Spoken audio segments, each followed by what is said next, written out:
Thank you for this wonderful morning na ibinigay mo sa amin, Father God, opportunity to do good works, Panginoon, hindi lamang sa aming kapwa, kundi gumawa, Panginoon, ayon sa inyong kalooban, Lord God. Lord, malapit po kami sa inyo. Cover us with your holy blood. Empower us, Panginoon. And continue to change our hearts and our mind, Lord God. Gamitin niyo po kami, Panginoon, upang maging daluyan ng pagpapala sa iba, sa aming pamilya, Panginoon. We believe, Father God, na malapit ka na pong bumalik at ihanda mo po kami, Panginoon. Hindi hadlang, Panginoon, yung mga bagay, Lord God, upang patuloy ka naming maihayag, Panginoon, sa buhay ng maraming tao. Thank you. Our prayers, Panginoon, ay sinasalihan po namin ng iyong banal na dugo at iyong banal na espiritu. Thank you. These are our prayers in Jesus' name. Amen. Amen. Sige, magandang lalaki po ako sa inyong lahat. Okay po.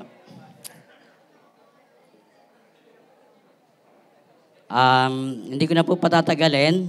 Okay po. Sa Genesis chapter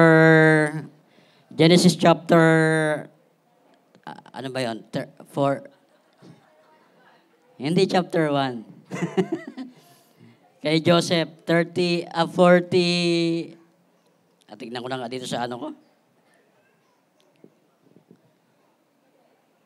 Kasi medyo mahaba 'to eh, mga 2 oras 'tong iano ko sa inyo. Okay po. Ay, ba't chapter 1 to? 45.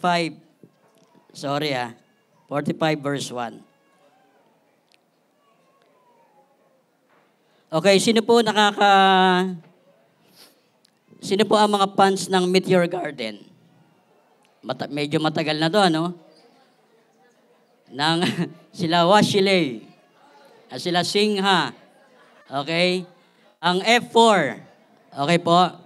Isa po ako sa mga yan. Hindi, joke lang. Hindi, ang title po natin ngayon is F4. Okay? F4 in the ministry. Okay, basahin po muna natin.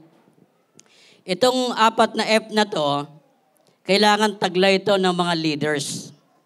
Hindi lang ng mga leaders, even ng mga pastors, at tayong mga Kristiyano. Kasi kapag wala tong 4 na F na to, okay po, pwede po tayong madisgrasya.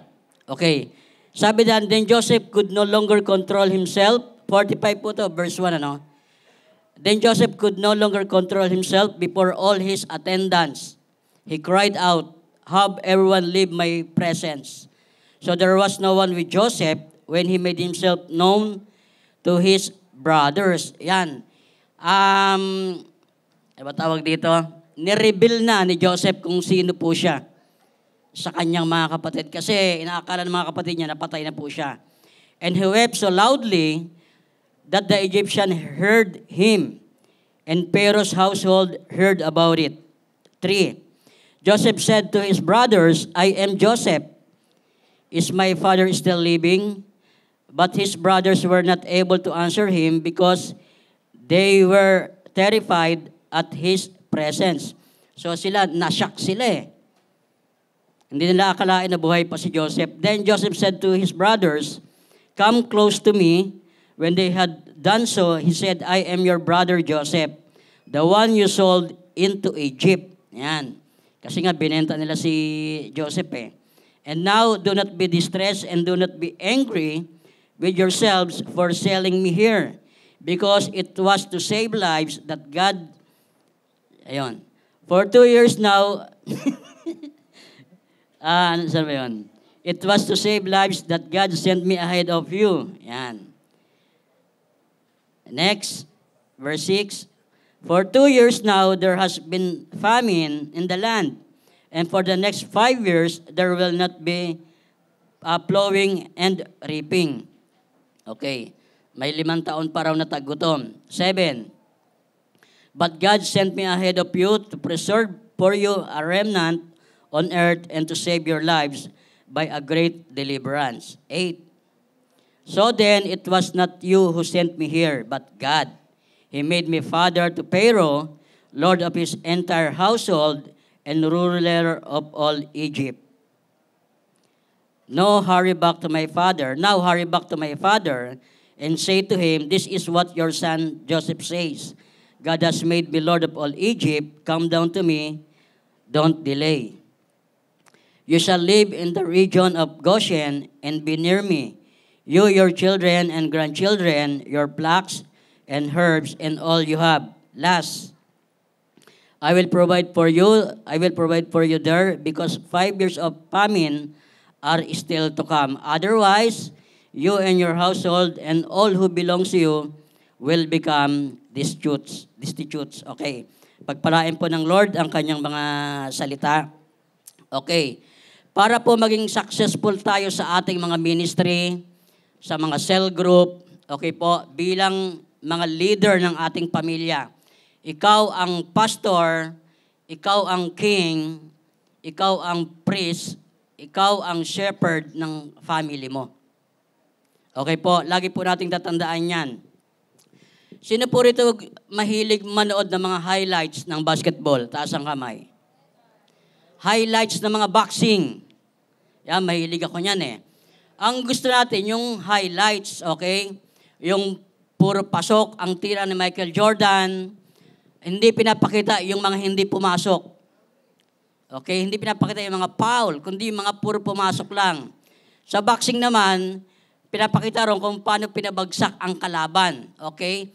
Ibig po sabihin ng highlight is only a feelings. Sabihin nyo, feelings.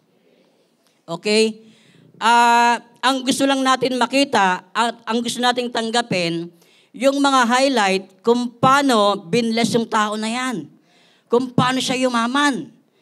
Ayaw natin ng details. Yung details, yung kanyang pinagdaanan muna.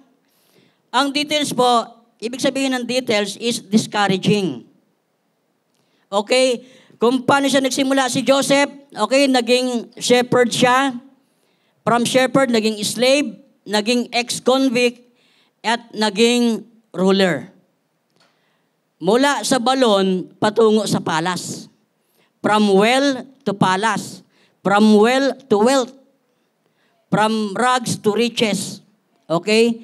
So yung highlight, yan kung paano sila yumaman kaagad. Pero yung details, okay po, yung pinagdaanan muna nilang hirap.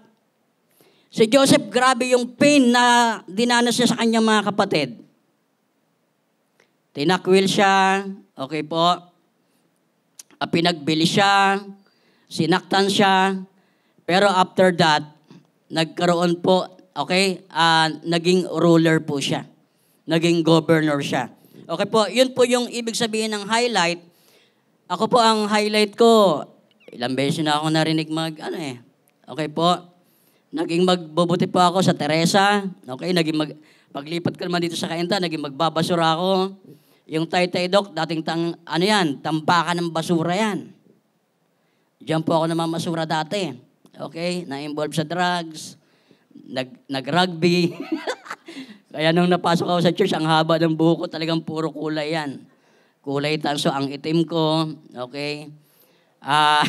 Natakot na si Jeff nung pagdating ko rin. Okay po. So yung details ng buhay ko, okay, hanggang ngayon, ay binless ako ng Lord. Hindi natin nakita yung details yung pinagmulan, kung ano ang simula, at kung paano naging successful. Huwag tayo titingin sa highlights lang. Gusto ko yung kung paano siya yumaman. Paano yung pinagdaanan niya muna? Di po ba? Okay, F4 in the ministry. Okay, kailangan taglayin po natin itong apat na to sa ating buhay. Kapag ito ay hindi po natin taglay, okay po, madali po tayong bibigay. Okay po. Si Joseph po ay ang bunga ng ginawa sa kanya ng mga kapatid niya, pinagmulan po nito selos. Sabihin niyo selos. Ibig pong sabihin ng selos, selfish. Okay po, kaya yung mga seloso dyan, taas ang kamay. Ayaw niyang umamin Sinong Antoy umaamin, no? Okay. Ang selos pala or ang jealousy, selfish pala yan, pagiging makasarili. Okay po? Dahil sa selos ng mga kapatid ni Joseph, tama ni Joseph, okay, nag-usap-usap sila, patayin natin ito si Joseph. Saan nagmula yung selos na yon? Nung gumawa ang tatay nila ng coat, ng damit, isa lang ang ginawa at kay Joseph lang binigay kasi favorite ni Jacob si Joseph. Kaya kayo, kung magbibigay kayo sa anak nyo, siguraduhin yung meron lahat. Huwag lang isa bibigyan nyo, magseselos po talaga. Ako, yung 4 kong anak, kami ni Pastora Lindsay, isa lang bibilihin natin, 4 yung mga yan. Magkakaroon ng selosan. Okay? So, ingat po tayo. Marami rin pong nadidisgrasya sa selos. Maraming namamatay sa selos. Nakuha po natin. Marami na ba kayo nabalitaan na matay dahil sa selos? Okay po. Ito yung bunga, kasi nga merong favoritism eh. Ako, mahal ko lahat ng anak ko, pero may favorite ako sa kanila. Pero lahat sila mahal ko. Okay? Ang favorite ko dyan si Caris. Si Pastor Lindsay naman, si Abby. Kawawa naman si Sky. At si Generous. Okay po? Ayon. Kasi malalambing yung mga yan, tsaka masunurin eh. Si Lord may favorite din. Pero lahat tayo mahal niya. Ang favorite ni Lord, yung sumusunod sa Kanya. Yung mga paborito, laging binibigyan yan eh. Tama, nireregaluhan, binibless. Kaya, kung sumusunod ka sa Lord, isa ka sa mga favorite niya. Pero mahal niya tayo lahat. Naintindihan niyo ba ako? Kaya, kung gusto niyo maging favorite kayo ni Lord, matuto tayong sumunod. Okay po? So, yun. Pangalawa po doon pala sa plano ng Lord kay Joseph, yung kanyang mga kapatid, tama ba? Dream killer. Sino dito mga dream killer? Ikaw ang pumapatay ng pangarap ng katabi mo, ng kapatid mo, ng pamilya mo. Kasi hindi sinuportahan ng mga kapatid ni Joseph yung dream niya. Anong ginawa? Okay, pinatay pa nila si Joseph. Kaya kung ano man ang dream ng ating pastora, kailangan suportahan po natin. Hindi tayo kalaban. Ang benefits ng dream, okay, ng church na to, tayo rin ang makikinabang. Or yung ating mga anak at mga susunod na generation. Willing ba tayo sumuporta? Lalo na sa vision. Okay po. Tayo po ay supporter. Tayo po ay hindi mga kalaban. Okay po. Okay, from well to wealth, from well to palace, mula sa balon patungo sa palasyo. Okay po. Okay, number 1. Hindi ko na patagalin pa to. Okay, number 1. Yan. Ano yung F? Sino rito nakakapanood ng F4? Wala na ngayon yun, ano? Okay, yung mga feeling F4. Dati nagpahaba rin ako ng buhok eh. Okay, unang F, faithfulness. Sabihin nyo, faithfulness. Yan. Ibig sabihin po ng faithfulness, being loyal to someone or to something. Faithfulness is steadfast, trustworthy, or dependable. Kasama rin dyan ang consistency. Okay? Dapat po, ang faithfulness natin, tuloy. Hindi yung putol. Okay po, ang blessing, hindi siya overnight. Kaya huwag kayong magtataka, sabihin mo, Lord, 1 taon na ako nagsiserve sa iyo, bakit ganito pa rin ang buhay ko? Bakit mahirap pa rin ako? Maging faithful ka lang. Magtuloy-tuloy ka lang. One day, marireceive mo rin yan. Huwag kang mainip. Ano man ang mangyari sa'yo, ano man yung ma-experience mo, maging faithful ka lang sa Panginoon. Okay po? Si Joseph, kahit anong pinagdaanan niya, pinakamasakit sa lahat yun yung kapatid niya, mga family niya, ang nanakit sa kanya. Pero nanatili siyang faithful sa harapan at sa paningin ng ating Panginoon. Okay po? Bigyan ko po kayo ng mga example ng mga character sa Bible na mga faithful. Si Noah. Okay po? Si Noah, nag-build siya ng ark. Kasi nung time na yan, ang mga tao, hindi pa po sila nakakita ng ark. Nung panahon ni Noah. Kaya nung nagpagawa si Lord ng ark kay Noah, pinagtawanan siya ng mga tao. Tapos sa bundok pa pina-build ng Panginoon. Kaya pinagtawanan siya ng mga tao eh. Okay, hindi lang siya nag-build, bagkus nag-share din siya sa mga tao, kaya lang pinagtawanan siya. Bakit? Kasi si Noah, gumagawa siya ng mga unusual thing. Pag sinabing unusual thing, mga kakaiba. Sabihin nyo kakaiba.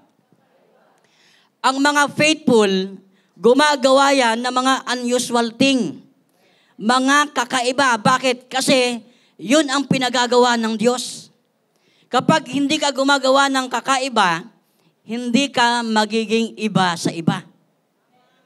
Ang ginagawa mo, rotation na lang. Ang ginagawa mo, paulit-ulit na lang. Wala nang challenge.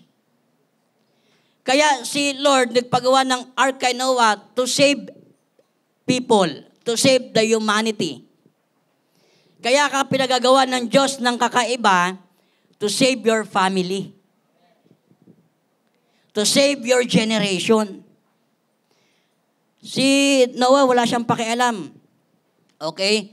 Pinagtawanan siya ng mga tao. Sabi ni Noah, sa inyo ang halakak ngayon, sa akin ang huling halakak. Lahat sila namatay. Family lang po ni Noah ang nasave. Next, si Abraham. Okay? Pinagpala ng Diyos si Abraham. Okay?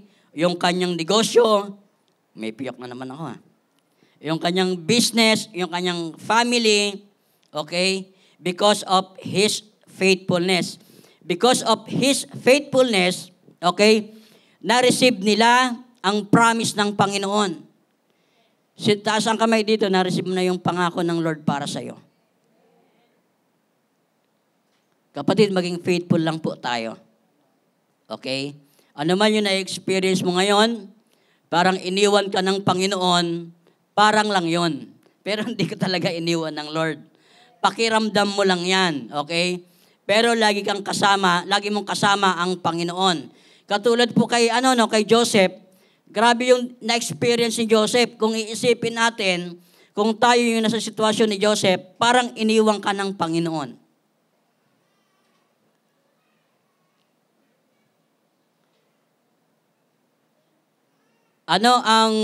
When you are hurt, where is God?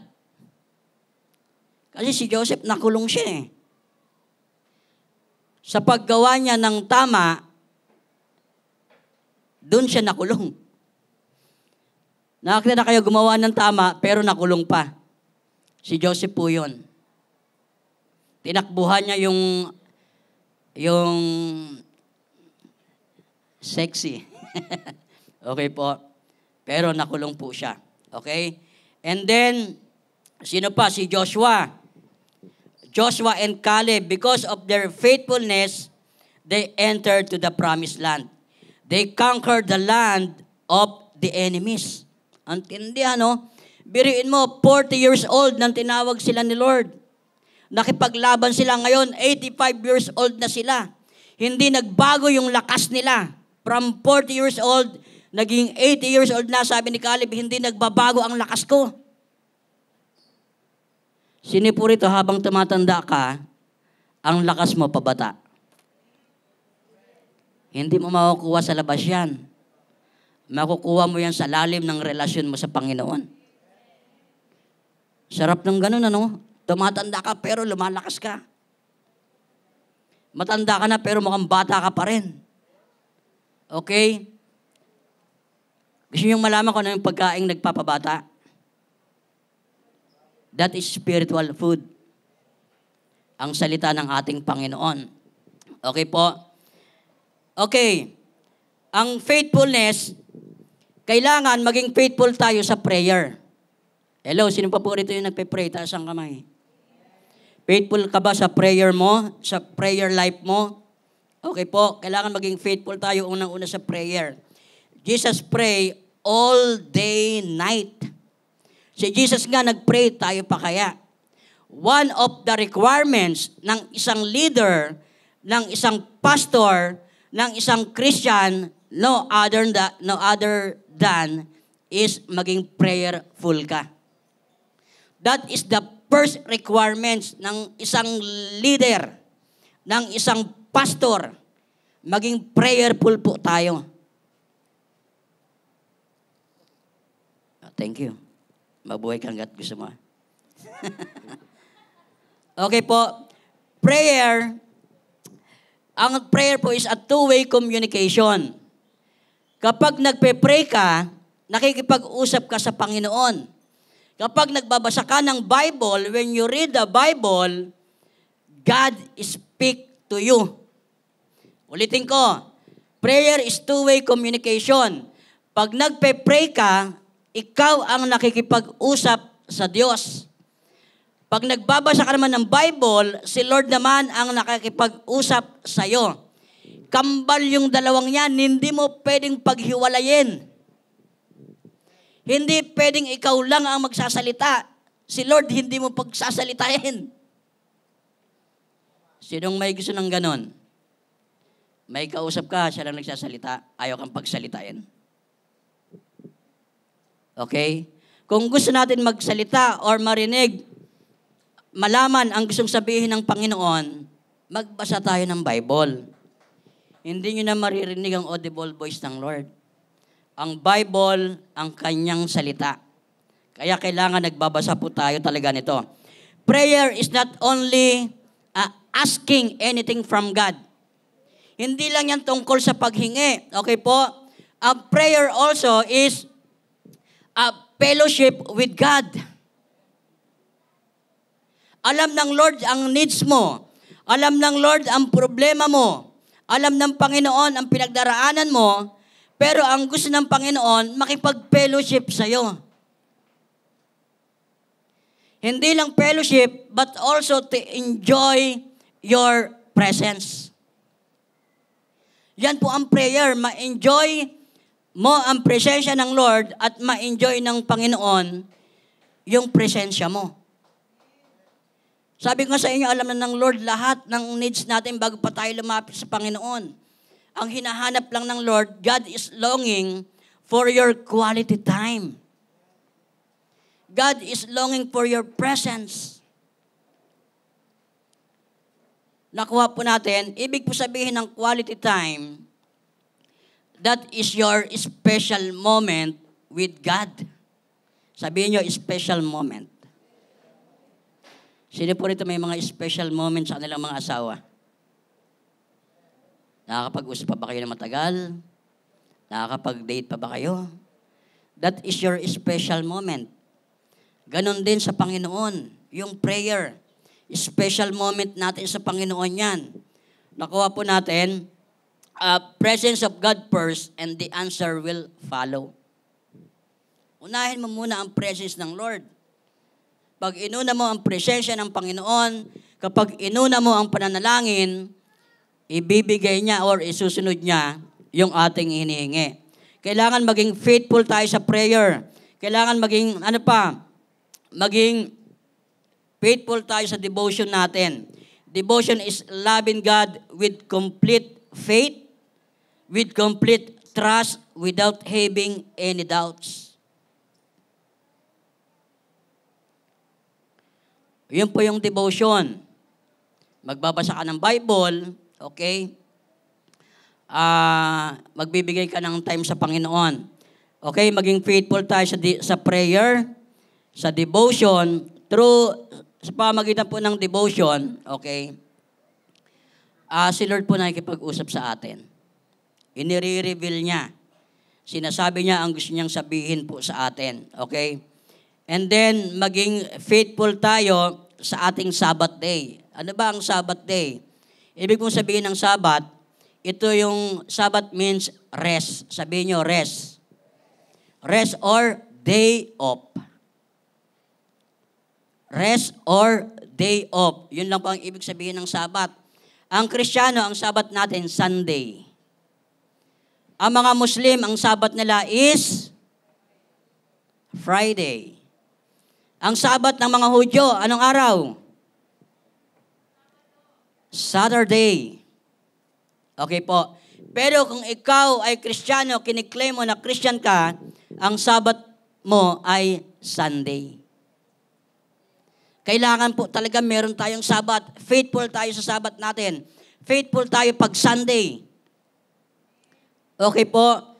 Hindi yung putol-putol ang Sunday mo. Dapat tuloy-tuloy. Pag sinabing faithful, tuloy-tuloy-tuloy ka. Nung bumili ako ng motor, o kumuha kami ng motor, sabi ng manual, change oil. Bakit kailangan i-change oil? Kasi masisira ang makina.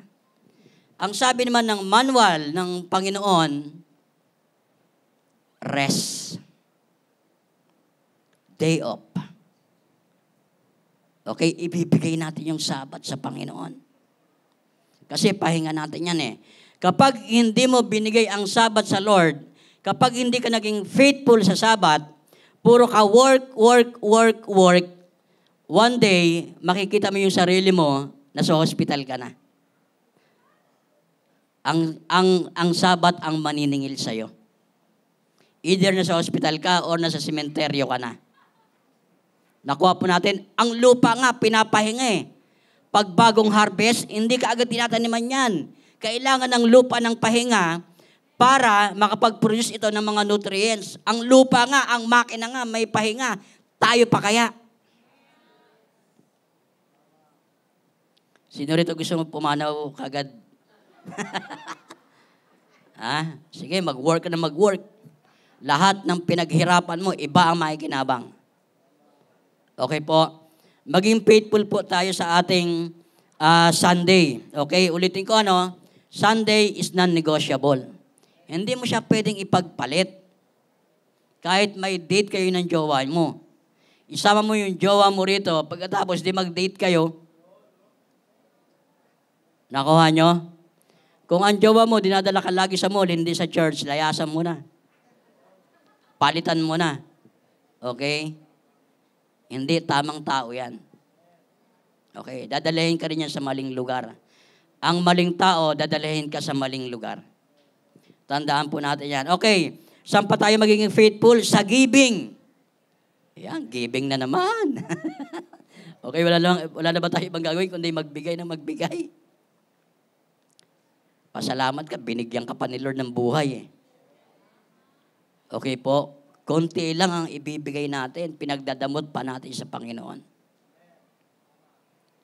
Nakuha po natin, giving, ibig po sabihin ng giving up something that is valuable to you.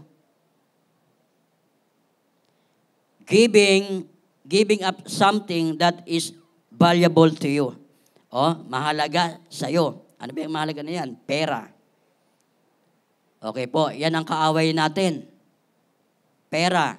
Okay, 6 yan eh. Pera, kwarta, salapi, money, datong.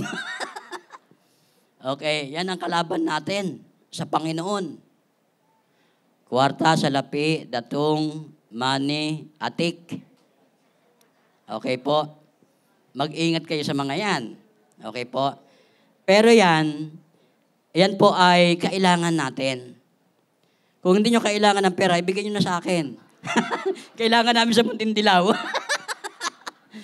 Okay po? Pero ingat tayo, hindi dyan tayo mabubuhay.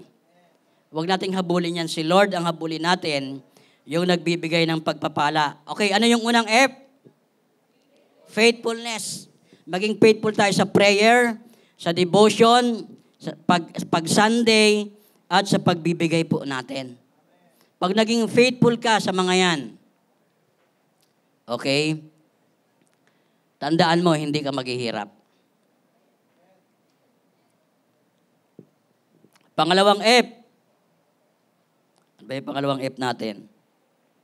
Okay, fix or focus. Sabihin nyo, fix. Yan, pag sinabing fix, yan, sabi dun saan ba yun? Sa Hebrews, ano ba yun, 12? Fix your eyes unto Jesus, the author and the finisher of our faith. Okay po. Pag sinabi nating fix, fix is immovable. Immovable. Unchangeable.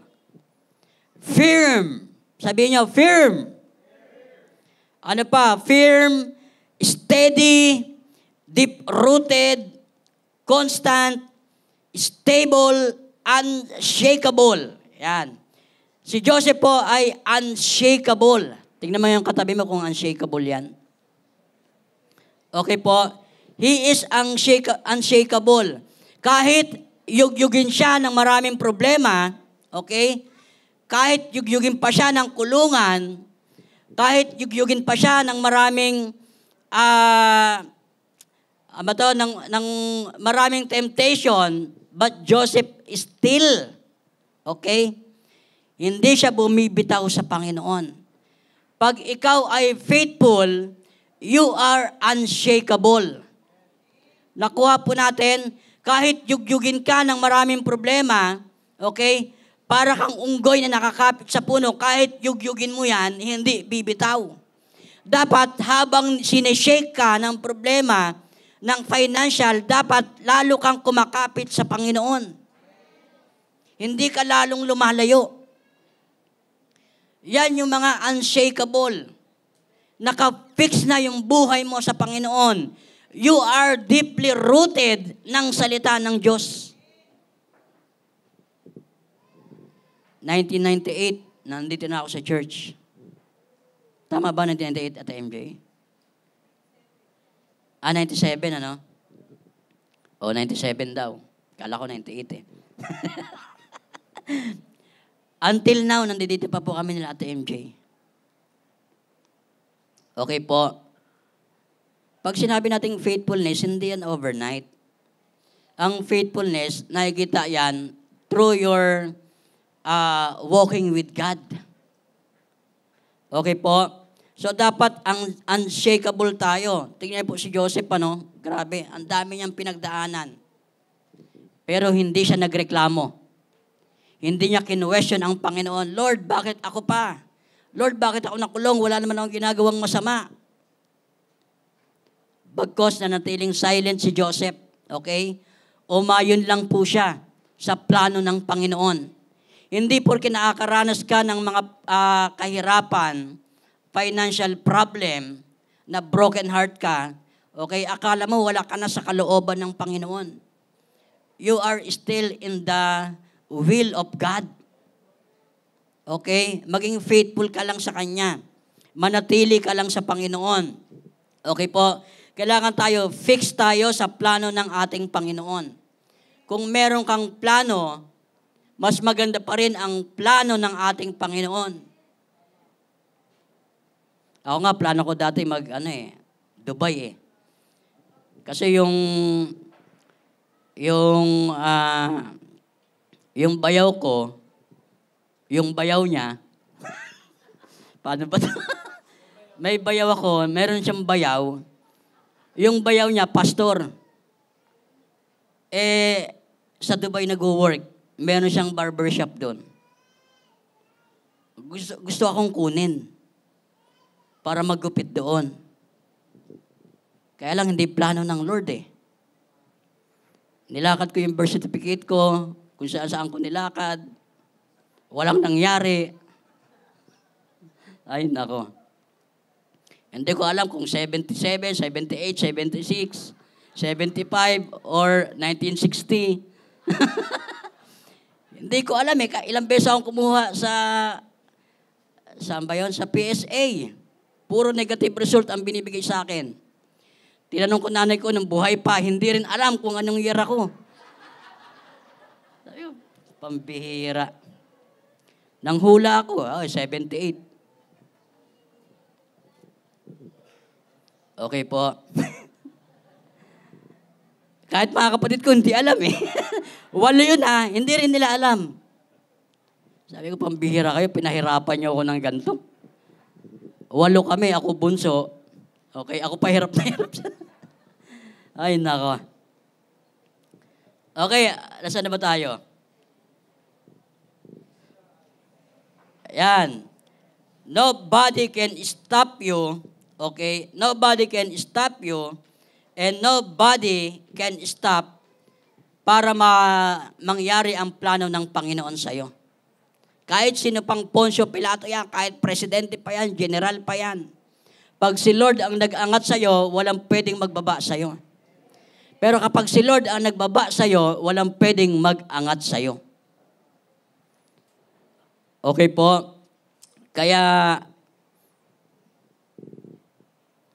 sabi rito, when you are facing setback, Joseph's attitude always acknowledge that God is with you. Ang setback po, ito yung ano ba Tagalog ng setback? Yung mga, kalimutan ko tuloy. Setback, yung mga hadlang. Tama ba?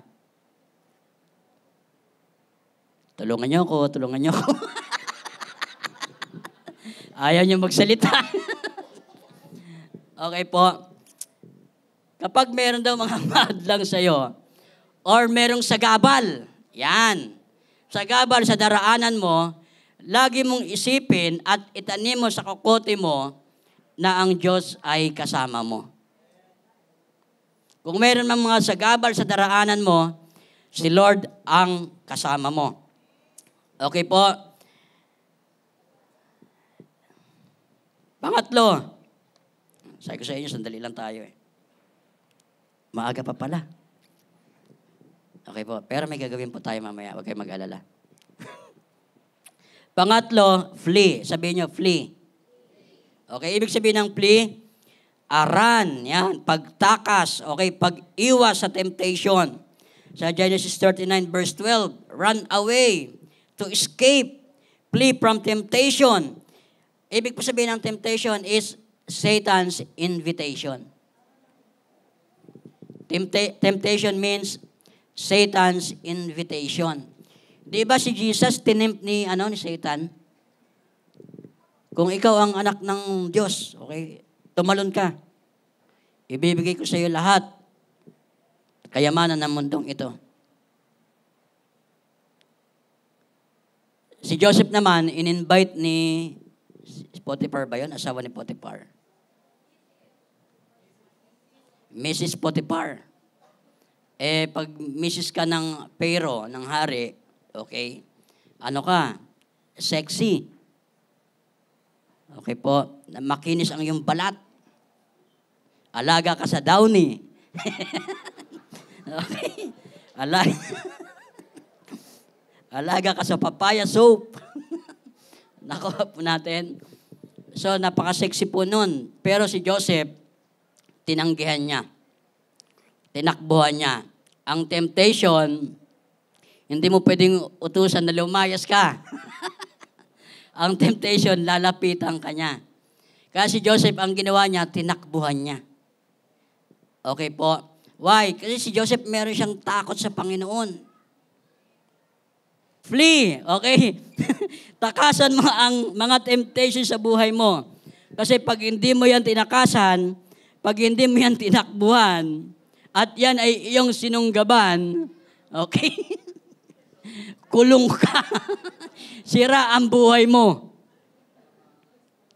Nakuha po natin. Lumapit ka. Kung gusto mo akong salingin, di kita sasawayin.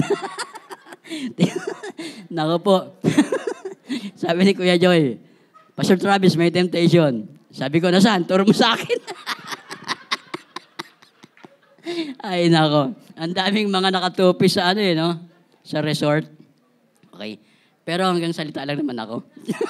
Hindi ko naman gagawin yon. Okay? We need to flee. Takasan natin katulad po ni Joseph. Okay po? Tinakbuhan niya ang temptation sa kanyang buhay. Ang hirap tanggihan nun ha. Yung ganun ka-sexy. Grabe. Okay po. Nasaan na ba tayo? Okay, last. Forgiveness. Okay. Ano yung tatlong F4? Yung apat? Faithfulness.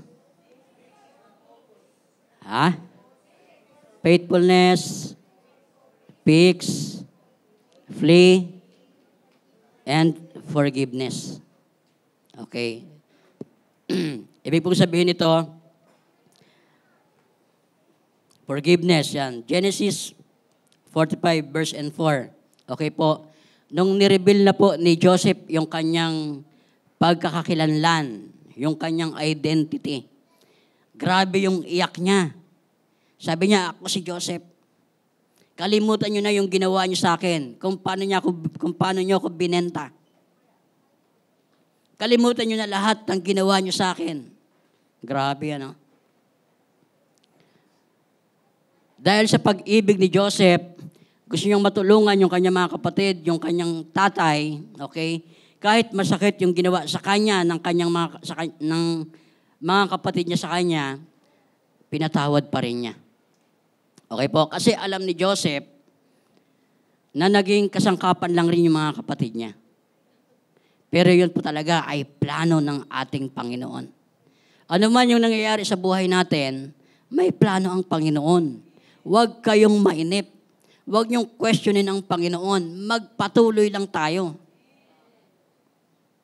Kahit bulati na lang ang pipirma sa katawan mo, okay, magpatuloy ka pa rin sa Panginoon.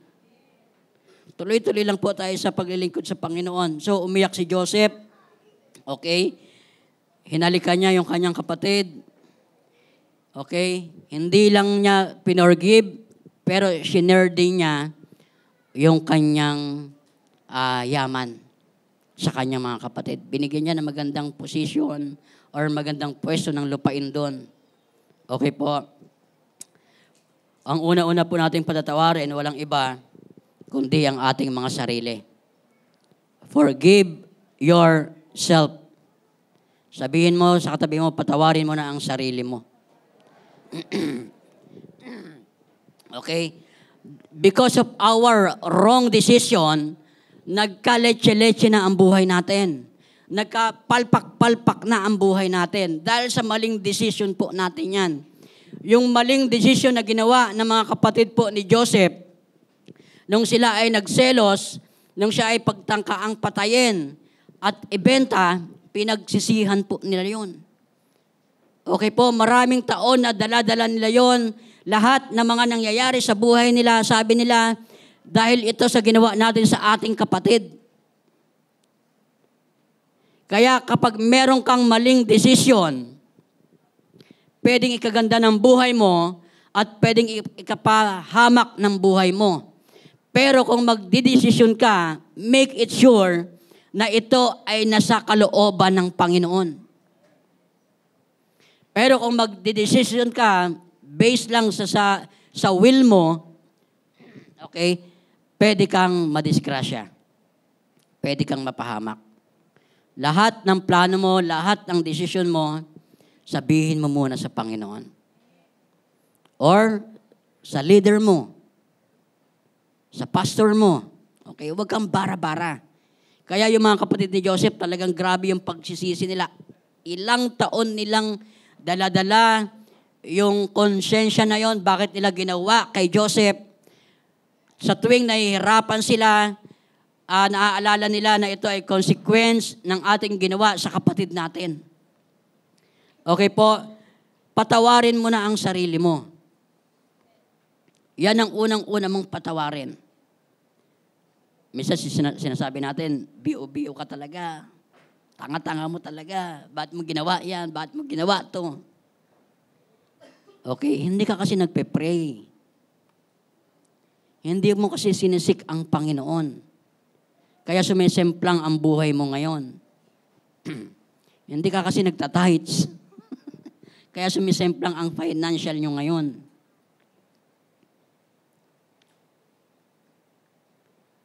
Sino rito gusto mag-increase yung financial nila? Kung gusto mo mag-increase ang financial mo, dapat mag-increase muna ang giving mo. O nag-i-increase ka lang ng living, hindi ng giving. Okay po? So, forgive yourself. Okay, tapos na yan. Nangyari na yan, alalahanin mo na lagi yan kasama sa plano ng Panginoon. At merong magandang plano ang Panginoon para sa iyo. Okay? And then, forgive the member of your family.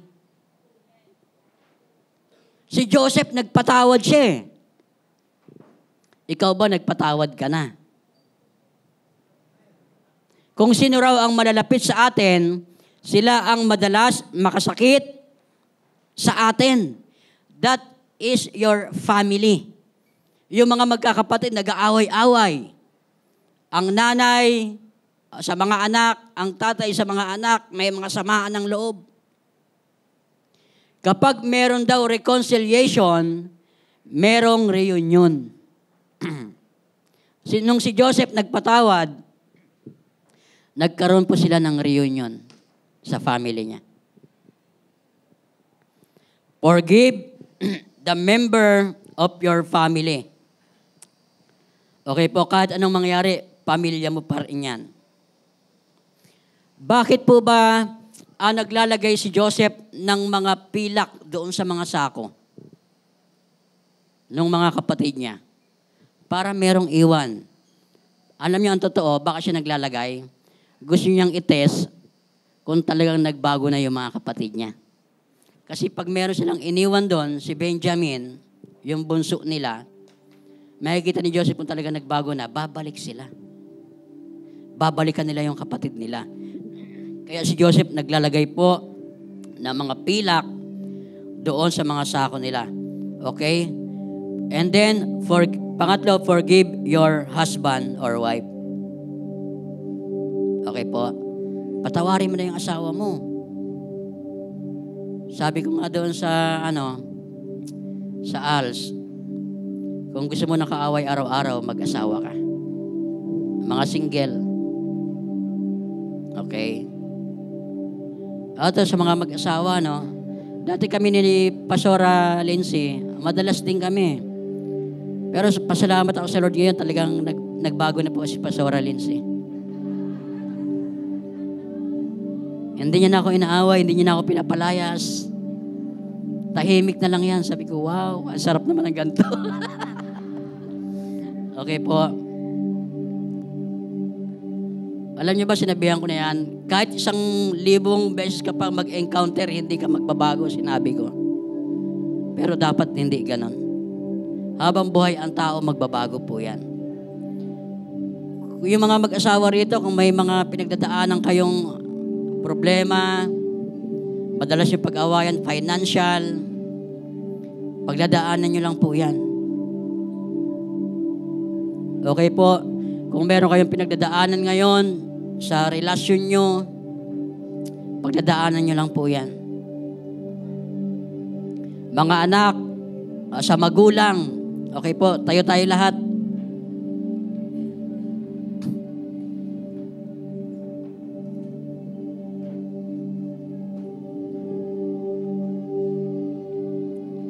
Mga nanay, mga tatay, one day iiwan kayo ng mga anak nyo. Iiwan nila kayo kasi magkakaroon ng sariling pamilya yan eh. Sa bandang huli, kayo pa rin dalawa ang magkasama.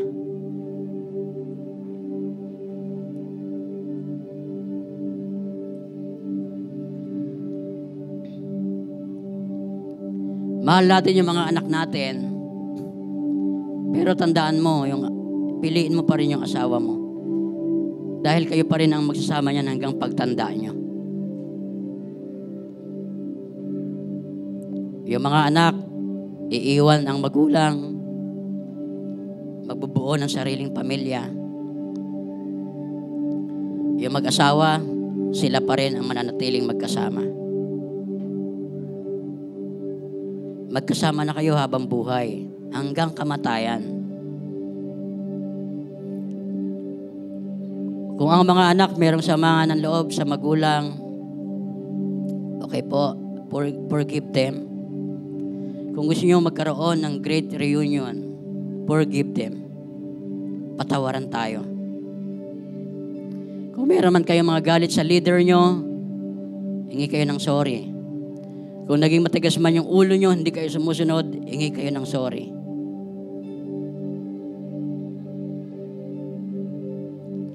Kung naging matigas man yung ulo natin kay Pastora, hingi tayo ng sorry. Kung hindi natin sinusunod si Pastora, hingi tayo ng sorry. Hingi tayo ng tawad.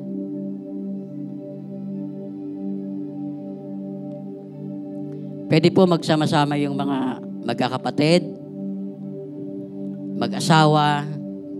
Kung pamilya kayo, andyan yung nanay mo, andyan yung tatay mo. Puntahan niyo po, lapitan niyo. Hingi kayo ng sorry, hingi kayo ng tawad. Kung may nasabi man kayong hindi maganda, kung wala ang magulang nyo, wala ang mga kapatid nyo, punta kayo sa mga leaders nyo. Embrace them, hingi kayo ng tawad,